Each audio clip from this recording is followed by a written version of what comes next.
I found the tennis really hard this morning. Right. But Baruch Hashem, I managed to fall asleep, so that's the best thing.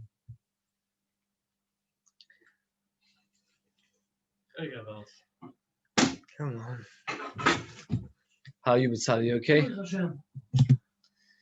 I don't know, imagine you tell a person you spent 2 days standing all day, and then the next day you're fasting.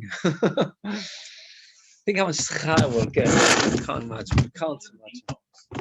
I know. Somebody said to me, it's a detox, but it's not the way I would do a detox. The way I do a detox is to take a bit of plain, have a cup of tea in the morning, small sandwich, the thing is that I never really ate anything anymore yesterday afternoon.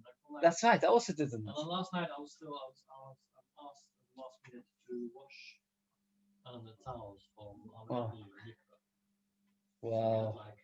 My van was to the roof. So your had no time to eat. I hope you ate afterwards. Oh, and I came home about 12 o'clock, 12:30, and I ate like a pack of rice cakes. Because I didn't fancy anything else on the fridge. It was all meaty and that kind of stuff.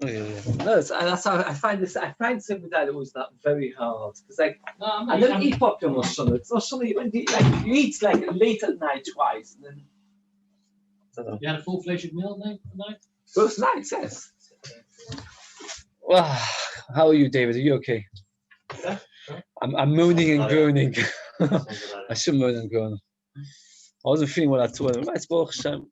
Let's say it's only a few hours left. What? You don't expect it. Yeah, you don't expect it. You can't prepare for it. Yeah. Right. Okay. I just think about the amount of schar that we will get. Okay, let's get cracking. Right. We're up to Memdalad Amud Aleph.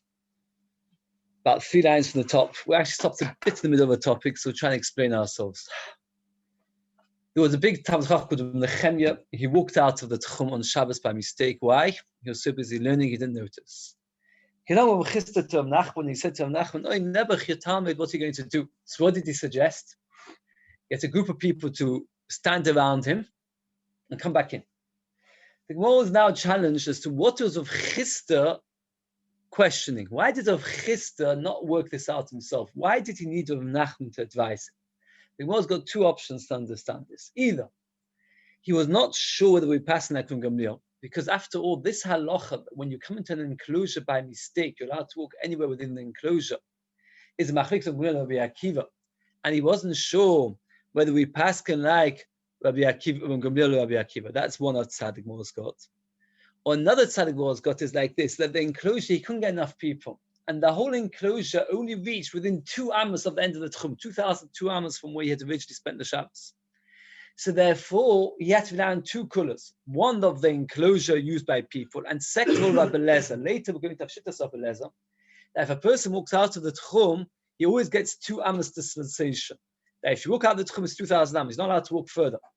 Afterwards, if you walk an extra 3 amos, you can't get back in. But 2 amos, you can get back in. So the question is, he wasn't sure that to pass like a Gamliel and Rabbi Lezer. So that's what we left off with yesterday. It says more Pshita, 2.5 lines down from the top of Medalad Dom. Pshita b'tilei molu gavi oskino. There wasn't enough people to fill up the whole gap. We're talking about there was enough people. Mighty boile. What's the question? Omar Rav, halocha kam Gamliel b'divrei savas fina. We passing like Gamliel. So therefore, there was no question. Obviously, if you get into an enclosure, you're allowed to come back in. The question was over here that the enclosure didn't get you all the way back into the Tchum, only within 2 amos of the Tchum. And the question is, can you Rabbi Lezer as well? Elevada says the Gemara, there wasn't enough people. And the question was, Shittas Rabbi Lezer. Shittas Rabbi Lezer is that even if you're within 2 amos of the Tchum, it's okay. Dekanami was medayik. The Kamale Yikonis. What was he said to him? Get people to stand around, and then he should come in. Now, if you got enough people, that the group of people went all the way into the Tchum, then you don't need Yikonis, because he's already in the Tchum. Yikonis means you've got a group, now afterwards come into the Tchum. It's mashma that he was still out of the Tchum even after he had the group of people. Says the Gemara, my Yikonis, there was no mechitza, you had to come in after the group of people, and that's how the Gemara understands, and that's how we paskan, that he was relying on Gamliel and Rabbi Lezer. If you, I wonder if we should get to, here, Moshe. And there's a few pictures today. So here's one picture. Why? I've got on the back of my Gemara. So Reish Mem Hey, and you can also have the same title Reish Mem Vav. Okay. Right. Reish Mem Hey. So you got a group of people, and afterwards you have to come in. Okay. So what do we learn so far? We learned a very, very big chiddush. Which one? We learned a very big chiddush. What's the big chiddush that we learned today? That if you're out of the Tchum on Shabbos, what you could do is get a lot of people, stand around, and now you've got an enclosure. Right? Imagine, for example, let's say you go to Hyde Park. Let's say Hyde Park, we're out the Tchum, get up and speak. You have a lot big crowds. Once you've got a lot of crowds, then you've got a mechitza. Then you can carry on walking further. Right? That's what you should do if you have to get stuck out of the Tchum. What? Or you get a group of cows and do the same thing. Let's say you're stuck. You walk out of the Tchum, stand and speak to the cows till you get all the cows surrounding you, and then you've got mechitza made out of cows. Now the Gemara is going to challenge: are you truly allowed to use people and animals as a mechitza? And the Gemara is going to bring us a sugi which is very negea for sukkahs. Eisvei Rab Nachman by Yitzchak Levov. Nofal adoif nochas v'shon on sukkahs. One of the walls of your sukkah and Yom Tov falls down. Can you imagine such a thing? So now instead of having enough walls, you don't have enough walls. So what should you do? Lo yamid ba'adam. Imagine you say to people, let's say, that all of them should stand up against one wall, and now you've got yourself another wall for your sukkah. Can you do that? Guy says, no, you can't. Behema, or if you've got a lot of sheep, you can't use the sheep as a wall. Vekelim, you can't use chairs. What? That we'll see. Vekelim, you can't use kelim, you can't use chairs. But in the olden days, the beds were made out of straps of leather which would go across. Now, straps of leather, if they're more than 3 tefachim apart, do not rely on lovot. So you don't really have a mechitza. Imagine you've got a bed and you put it standing up. That's not going to be a proper mechitza. So what you do is you take the bed and you put a sheet over the bed. You're not allowed to do that. You're not allowed to make a tent on Shabbos, not allowed to make a wall on Shabbos. So if you are missing a wall on Yom Tov, you can't say to somebody, look, 10 of you, please come around and stand there. You're not allowed to do that. So you've got a problem. What did Rav Nachman tell him to do? Use loads of people, make him a chitza. We just had a before Shabbat. If a wall falls down on Sukkot, you're not allowed to use people. So how could you use people? You asked me from this brisa. I'll ask you from a different brisa. The brisa actually says the exact opposite of the previous brisa. What's the brisa say? The person's got a sukkah which is missing a wall. So you say to your friend, do you mind? Will you just stand there for a minute so I can eat my breakfast because I need to have a mechitza for my sukkah, or I want to go to sleep. Just stand there for 2 hours. I'll have my afternoon shlof. You're allowed to do that. Now Rashi is a bit bothered. It says to eat, drink, and sleep. There's other things to do in the sukkah. So Rashi says those are the 3 main things you need to have a sukkah for. The famous story of the Vilna Gaon, he was once thrown in prison. It was sukkah's time, and he didn't want to fall asleep or eat. So eating is very easy, but falling asleep after a couple of days, he was drowsy. He said the story that he put matchsticks he put little splinters of wood into his eyes that he shouldn't fall asleep. You don't want to fall asleep out of the sukkah. Anyway, so if you be drinking over here, I mean drinking wine, a proper drink. Right. So the Gemara says over here that if somebody is missing a wall of a sukkah, what should he do? He can ask his friend. Furthermore, says the brayso, you can even make the bed stand upright. Put in a sheet. The food and the dead bodies should not go moldy. Tosafot asks a kasha. I don't know if you remember that, especially after 2 days of Rosh Hashanah, but there's a Gemara in Shabbos that says you're not allowed to remove something from a mace because a mace is considered muktzah. This is a very ancient chiddush over here. Now we're talking about the maces inside the sukkah. Can't have a drink. And the mace inside the sukkah, and the mess, if it starts smelling, will make it uncomfortable for you to sit in the sukkah. So even though you're not allowed to make a mechitza to protect a mace, because we're not allowed to metalta something on Yom Tov for the sake of a mess, you're allowed to make a mechitza for a mess that it shouldn't smell in order that you should be able to sit in the sukkah. The mice, what? Shading. Make a mechitza, right? Make a mechitza. We want the sun to stop. But the sun shouldn't travel through, should make it smell. So you see, we've got 2 brises, Lamaisa. Again, Rav Nachman had a Talmud called Nechem that went out the Tchum. he recommended using people as a mechitza. Came along Rav Nachman Bar Yitzchok. It says, how can you do that? We have a brisa that says you're not allowed to use people. It says, Rav, I don't know what your problem is. There's another brisa that says you're allowed to use people. So the Gemara says like this. Kasha na'adodi. It's a stira. So well, lo kasha. Ho ablezer rabbanon. It's not. Hakaka chalom. Hakaka chalom means if you've got a skylight, and like over here, where you've got wooden boards where you can close off the skylight. So are you allowed to, on Shabbos and Yom Tov, close off your skylight in order to be able to block off rain, whatever it may be? So I have a machlokes. So if it's attached and it's not on the floor, you're allowed to use it to close off the hole. You're not allowed to. The way we understood the Gemara in Shabbos is like this.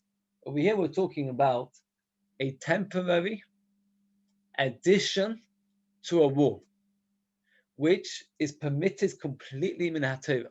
Midrabanan it's forbidden, according to Rabbi Lezer, because people will say, if I'm allowed to do a temporary addition to a wall, I'm allowed to build a wall. So therefore, they forbid it midrabanan. Only when it's attached, let's say, for example, you've got these Velux windows, that's no problem whatsoever. Nobody sees that as building a temporary addition to a wall. But according to the Chachamim, even if it's not attached, and even if it's lying on the floor, you can put it in and close off your window. Says the Gemara, the same achloikas regarding the windows is the same achloikas regarding sukkah. You're making an addition to your sukkah. Says the Gemara, you cannot compare. Why? As explained outside and inside. There, you're doing an addition to a wall. Here, you're building an entire new wall. One of the walls of the sukkah fell down. So you put 10 people to stand there. You're building a new wall. You actually don't need so many people if you think about it, because you've got the concept of blavot, right? So you can have spaces. So you can't compare, says the Gemara, the story of the kaka chaloin, which is a window which you're just doing an addition to a wall, to actually building an entire new wall. Says the Gemara, everybody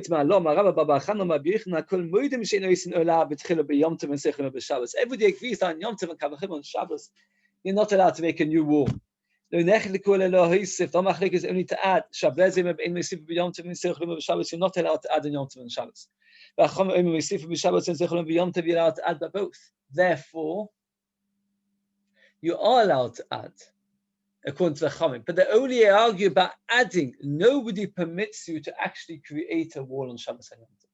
So therefore, we hear who in the world would paskin that you're allowed to use people to create a wall.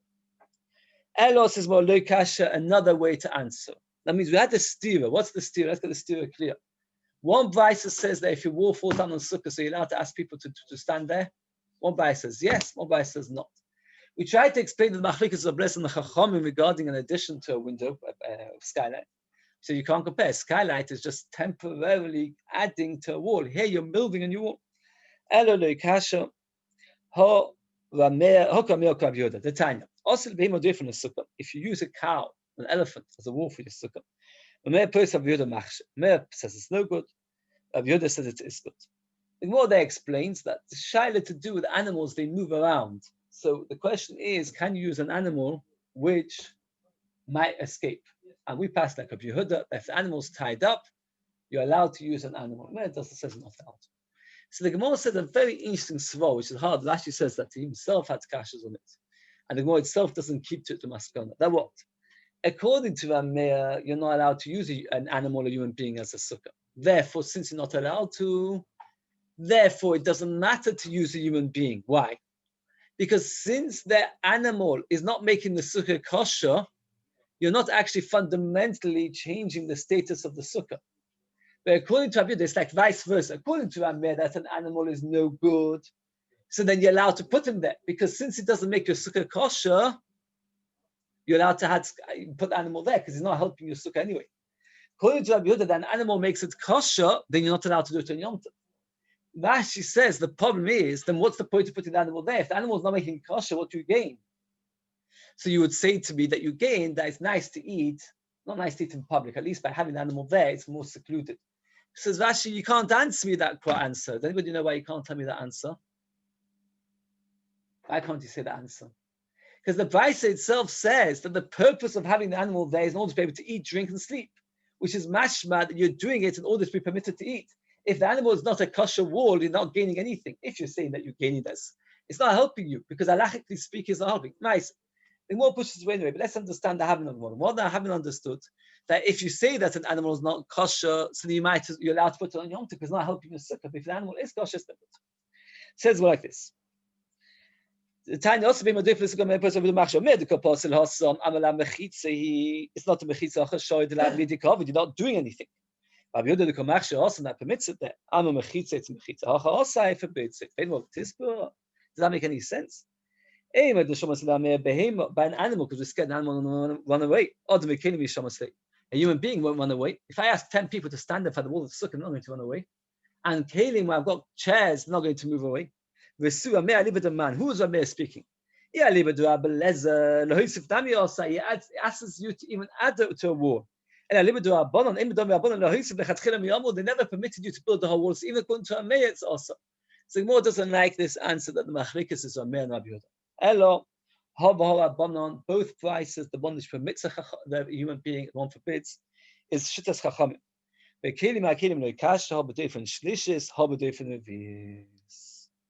When it's the third wall, then you're making it kosher on Yom Tov, it's forbidden. The fourth wall, it's mutter.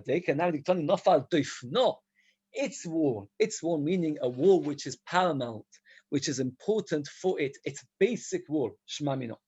And this is halacha and ma'aser, and I've so many times I've seen it, people on Yom Tov getting involved. It's a good drasha to speak. If you have to speak on Yom Tov afternoon, or Chol HaMoed. What's the halacha? Are you allowed to, on Yom Tov, close the door to your sukkah? So the answer is, why not? You're always allowed to close the door, but maybe not. Oh, if without closing that door, you've only got 2 walls to your sukkah, like sometimes you have your half of sukkah roof closed, or you've got very schwache walls anyway. So by closing the door, you're making a sukkah kosher. If by closing the door, it doesn't make the sukkah kosher, that's fine. But if it's making the sukkah kosher, it could be a problem. Now, a door actually would always be mutter. Why? Because the door both is hanging and attached. It's not on the floor. But let's say, for example, somebody has the door which, like this kind of thing. Oh, these panels. Would you be allowed to put it in? No. If this room would be a sukkah, and by putting these panels into the hole, you're making the sukkah. It won't be true of you because you've got 10 tefachim without it. But imagine it would be. Therefore, it is also. You're not allowed to create a kosher sukkah. So that's the difference. When we're talking about the third wall, which is making the sukkah kosher, it's forbidden. When it's the fourth wall, which is sukkah kosher anyway, then it's not. Afraid the Gemara. That only answers half the brisa because the brisa about that kelim. Ela adam adam kasha. Top of the down the side. Because there you can't answer third and fourth wall. Why? Because there it says clearly that the reason you ask a human being to stand there is in order to be able to eat. Now, why you ask him to be able to eat? Because without him, the sukkah won't be kosher. So he's obviously, which wall is he?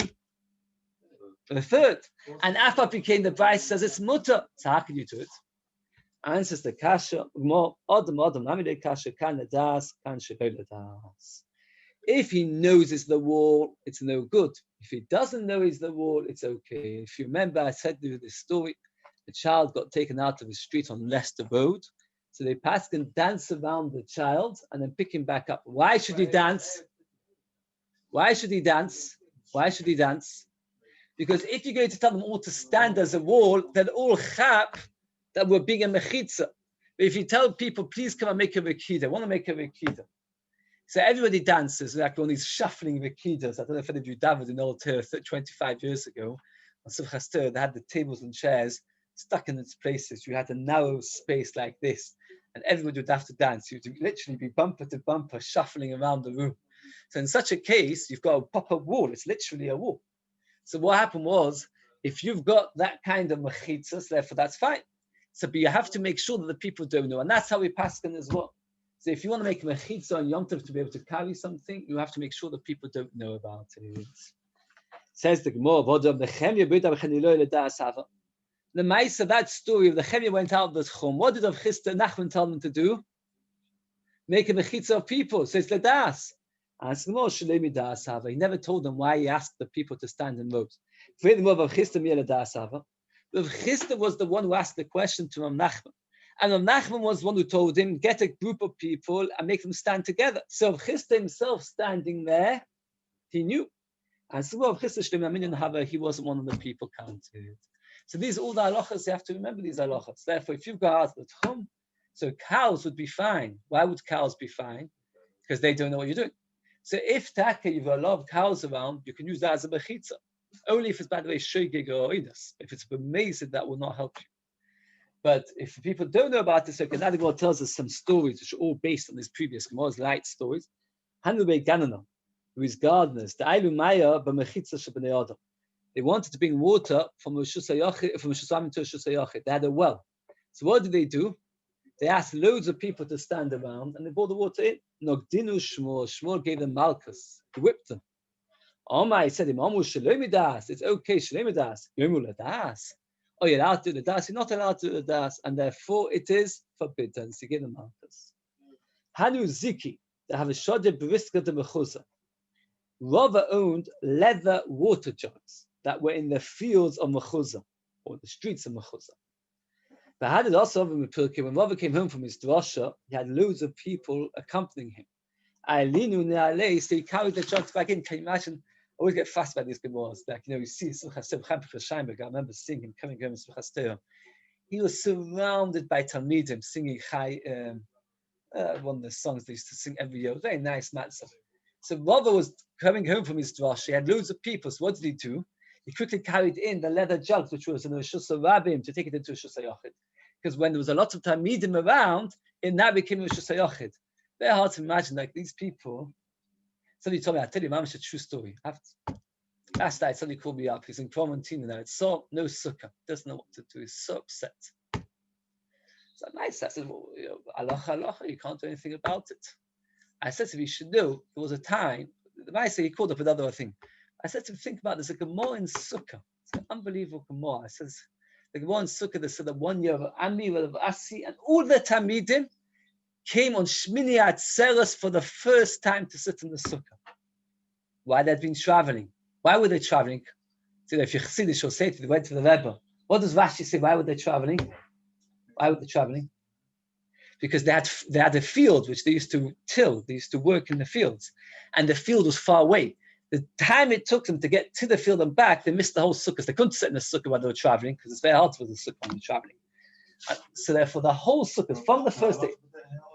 That's halacha. The halacha is that you're looking after your future bottom in a sukkah. Of course, it's very hard for a person. It's easy for me to speak. I've got a sukkah built in, but the halacha is that's the halacha. You see, Rava on Shabbos afternoon was coming back from his drasha, so he picked up his leather jugs to take it back home because he saw that he has a lot of talmidim. So it's a war. So it's Rishus HaYachid. Think about it. It's very hard. They were very real people. So what? It's mechitza. Says the Gemara. What happened? The Shabta Achritza, the next Shabbos, Boya Alinu, says Gabba thought, oh, brilliant. Next Shabbos, I'll take in the jugs as well. For Osalahu, we forbade it to him. Why did he forbid him the next Shabbos? So Shulim say, even if they didn't know about it, he was chayshish they would come to be aware. Because they would have chapped, what's he doing carrying the jugs back in? The answer is that they're the walls. So some of the people might chap, so he forbade it. The one Shabbos it worked. You can't, for example, dance the next Shabbos and bring another child in. You can't do that. Once is good enough. And then what says a few other stories. So, but also the David is like Ladas. But also it's also Levi Ailule Tibna. What happened was he had straw in the Rishus HaRabim.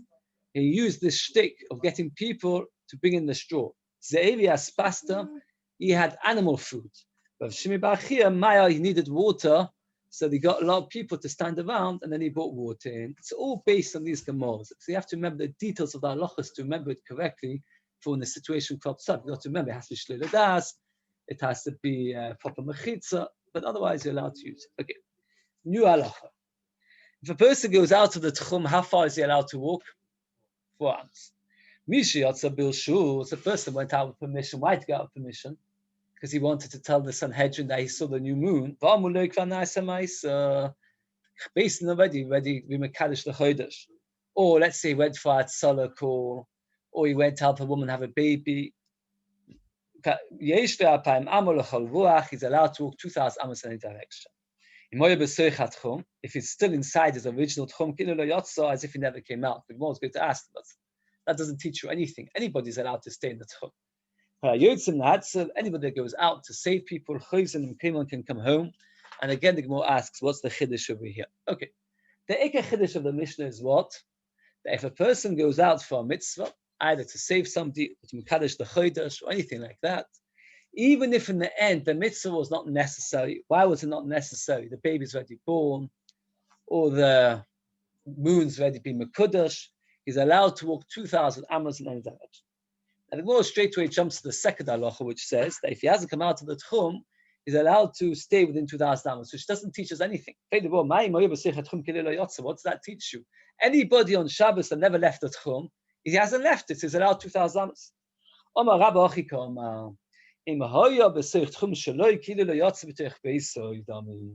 Let's say he's got 2,000 amos from every direction. Let's say he walked out of the 2,000 amos, he still got 2,000 amos. This person did not walk out of 2,000 amos. And he wants that, let's say he walked 1,000 amos. He wants to be able to walk another 2,000 amos. Why? Because he wants to say, my tchum became where I am now. Let's say a person's told that he needs to be mekadesh the chodesh, or to help a woman have a baby. He walks 1,000 amos and he's told, hey, you're not needed anymore. So now he says to himself, well, look, if I'd walked out of the tchum, I'd get 2,000 amos. So let me get 2,000 amos from here. So I've walked 1,000. Let me walk another 2,000. Let me walk 3,000, another 2,000 amos, as if this is my new tchum for this Shabbos. Says the Mishnah, no. You never left your tchum. You're stuck in your original tchum.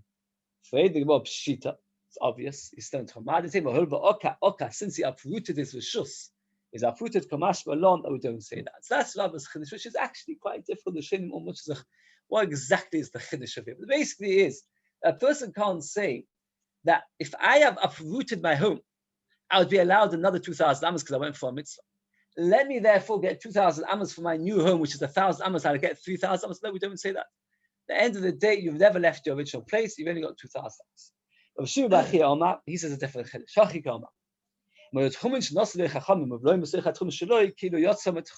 This is a nice chiddush. Let's say a person walked 3,500 amos on Shabbos to Mekadesh the Chodesh of any other mitzvah, and he's found out what happened. He doesn't need it. It's not needed. So it says of Shimi Bachir, what's he allowed to do? He's allowed to walk 2,000 amos like all people who did the mitzvah. And now, once he walks 2,000 amos, he's back in his original tchum. Once he's in the original tchum, he can now walk 2,000 amos from the original house. He can walk another 2,000 amos in the other direction. So he'll be able to act like 7,000 amos to be able to walk, right? Why? Because at the end of the day, what's the chiddush? This is a very important slow which we're going to discuss at great length. It's called tchumen muvloin, meaning if one tchum is permitted and another tchum is permitted, the tchum which is originally permitted is swallowed up and connected to the next tchum. So I'm allowed to go from one tchum to the next. Let's get it clear. A person walked out of his original tchum almost 4,000 amos. They did it for mitzvah. So now we allow him to walk 2,000 amos. So he walks 2,000 amos back towards his original place. So now he gets back his original tchum and he's allowed to walk 2,000 amos from his original way Shabbos started off. He has a double tchum. There's a big machlik. No, even in the other direction. No, double tchum in one direction. Yeah, you can't walk 2,000. But Rabbi holds, we don't hold the muvloin tchumin. Rabbi doesn't agree with this. And Rabbi says that once you walk into your tchum, you can't walk 2,000 amos. This is a machlik, we pass like Shimi Bachir that we do say tchumin muvloin. The Mishnah has got a big shaila. Are you mechuyev to walk back into your tchum? Are you mechuyev to? And Mishnah brings a very, very big chumrah. What's the chumrah? That if you do walk back into your tchum, you can't leave it. Mishnah passes like that. Regarding whether you have to walk back into your tchum, Mishnah leaves it as a suffix. Because Machlekes is going Yaakov and the Prima Godim, he says Machlekes, therefore you can do whichever you want. But if you do walk back into your tchum, you have to stay with your tchum. And we're going to discuss tchum and muvloin a very lot. Does anybody want to bring me a raya that we do hold the tchum and muvloin? Better, I think you'd say better. You're close. If a person needs to go to the bathroom, Rashi is very bothered about it. How could it go have a smachlekas tchum muvloin? If you remember, a person went out of the tchum 2,000 amos, so he can't walk more than 4 amos. Then he needs to go. He's allowed 4 amos, which is his tchum. His tchum comes 4 amos. He needs to go to the bathroom, so he's allowed to look for a place private in the direction of his original tchum. If afterwards he needs to get rid of the smell, he's allowed to walk further. If he gets back into the original tchum, he's allowed to. Says Rashi is a mefurish right that we hold tchum and muvloin, and Rabbi that doesn't hold the tchum and muvloin is a kasha. Rashi is very bothered by it. Teresa says you can't compare. Why not? Why not? So let's see how you are good. Because now what we discussed before, it's one. Right. Okay, so there's a 2,000 amot tchum, it's a 4 amot tchum. It's the same concept. You have a tchum of 4 amos, a tchum of 2,000 amos. The question is, once that one gets swallowed up, meaning it gets connected to the next one, do you then transfer and move on to the next? Says the Gemara like this. Ma'asav avroas tchumen milsi, ma'asav avroas milsi. Machlekes is, do you hold of avroas tchumen or not? Do you not hold of avroas tchumen? We're going to have a very interesting case, which I hope you've got the picture. Moshe hopefully uploaded it. Reish Mem Vav. The picture is, Reish Mem Zayin. So Reish Mem Zayin, did you upload Reish Mem Zayin? No, sorry. Okay. A person living in a cave, which is 4,000 amos big, he's allowed to walk in the entire cave plus 2,000 amos in each direction. It's like he's got a very big hall, and he's got 2,000 amos from each entrance of the hall. Here we have a cave. Have you uploaded it? Yeah. Here we have a cave where the cave is 4,000 amos. The roof of the cave is less than 4,000 amos. Right? Now, let me ask you a question the other way around. If the roof of the cave would be more than 4,000 amos, would he be allowed to walk from one end of the cave to the other across the roof? What would you say? Not on the roof, right? Not on the roof. He would be allowed to in the cave because the cave is his house, is his rishus. But he would not be allowed to walk on the roof. Can you imagine such a chiddush? So if he wants to get from one end of the cave to the other, he cannot walk on the roof. He can only walk inside the cave. That's a very interesting. I'm surprised they have to take time to get used to the idea. In the cave, he's allowed to walk as far as 4,000. He's allowed to because it's his house. But on the roof of the cave, if the roof of the cave is more than 4,000 amos, he can't walk across the roof. Luckily for him, the roof of the cave is 3,999 amos. Is he allowed to walk across?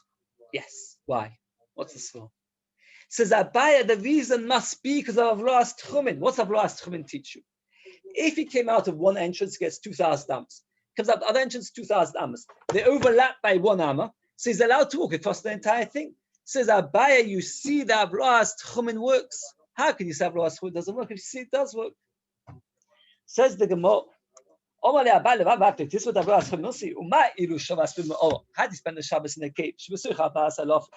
Inside the cave is 4,000. The roof is less. Mabo is not allowed to walk across the roof and out to 2,000 where he spent the Shabbos in that space before Shabbos came in. When he didn't spend the Shabbos. In our Mishnah, he spent Shabbos in one place. And then on Shabbos, he heard of a mitzvah, Kiddush Levono, to save a baby or whatever it may be, and he walked out. So that's a different tchum to the original tchum. So then I don't say avroas tchumen. And Rashi says, when both tchumen occurred at the same moment, like the person in the cave, as Shabbos came in, Chazal gave him 2,000 amos from one entrance of the cave, 2,000 amos from the other entrance of the cave. They both appeared the same second. Since they both appeared the same second and they overlap by an amma, you can cross it. Masha'in came in your case, where beginning of Shabbos he gets 2,000 amos. Afterwards he walked on Shabbos to do a mitzvah, he gets another 2,000 amos.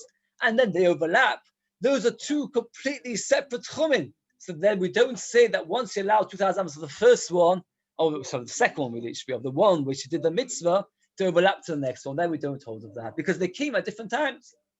Says the Gemara, if you didn't come at the same time, not. But on top of Memher and Aleph, Stein, we once mentioned this at the beginning of the Shiur. Rabbi Lezer holds that even though you're not allowed to walk more than 2,000 amos, If you walk just 2 amas out, you get dispensation. Now, we once mentioned a machlokas. I said we're going to discuss it later. Now we're going to discuss it a little bit.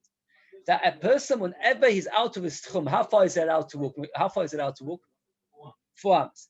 Now, what's 4 amas mean? 4 amas in every direction, which would give him an area of how much? 8 by 8. Or is it 4 amas with him in the middle, meaning he only gets 2 by 2? What's the thing? What would you say? That's what you want to pass them. So you hold like Rabbi Lezer. The Chachamim say no, they say 4 amas in each direction. Rabbi Lezer says you only get 2 amas in each direction. You're being machmir. So therefore, Rabbi Lezer says you're allowed 2 amas in each direction. And he also says that if you walk 2 amas out of the tchum, you're allowed to go back in. What's this logic? What's the logic? You're still connected. Is it right that what do we say? Havlas tchumin. You, Rabbi, don't hold of Havlas tchumin. Rabbi Lezer says if you walk 2 amas, you're allowed to come back in. Why? What's the logic? You've gone out of your tchum. Answer. Rabbi Lezer says you're allowed 4 amas. What is 4 amas? No, why? No, you're not. If let's say my end of the tchum gets over here, 2 and 2. you're only allowed 2 in each direction. So if I walk 2,000 amas out of my rishus, I can't get back in. If I walk 2,002 amas, the Rishonim discuss why have to walk exactly 2002, where they're not overlapping, they're just connecting. It's machlikas Rishonim whether we say avlas tchumim when they just touch, when they don't overlap. But we'll leave that. I thought maybe you were suggesting that. But what is exactly two? Okay, we'll talk about what's overlapping. Says the Gemara from Rabbi Lezer, we see that you hold avlas tchumim. Why? Because Rabbi Lezer says if you go 2 amas out of your direction, you're allowed to come back in. Why? What's the logic? Because you're allowed 2 amas. Once you're allowed 2 amas, you're back in. So you see, Avlas Tchumin says, Abaya to Rabbi, I don't know what you're thinking not to hold Avlas Tchumin. Rabbi Lezer clearly states Avlas Tchumin. We'll explain this outside. Let's see it inside. But now, on top line of Memhem, that you're in the middle. The 4 amas they gave you, commanded Domi. It's as if it's swallowed up another 2,000. So you see, Avlas Tchumin works. You ask a kasha from Rabbi Lezer, we don't pass like Rabbi Lezer. You can't ask a kasha to Rabbi from Rabbi Lezer, we don't pass like him. So what did he answer? What would you answer? The answer is, you're right, we don't pass like Rabbi Lezer. But that's because we don't pass of the halachas of Rabbi Lezer. Because we don't hold of the 2, we don't hold that you're allowed to come back in. But the svara of Rabbi Lezer we can still hold. Omalei. And yes, I'm going to ask for Lezer. Rabbi himself told me that we don't agree with this idea that for mitzvah, for your own personal issues, you're allowed to start walking. And therefore we don't pass like Rabbi. We pass like Milsi. So therefore, what would happen if you're walking to do a mitzvah? Let's say you walk 3,900 amas to do a mitzvah, and then you realize you don't need to do the mitzvah anymore. So we pass it, you're allowed to walk 2,000 amas back towards your home, and then you're back within your original home, and then you're allowed to walk from your home like you would have been able to walk. Not like Rabbi who says that we don't hold the Avlas Tchumin. We pass the Avlas Tchumin. Okay, we'll stop over here. Somebody can you put on the group somebody? That we're up to. Moshe, will you put on the group?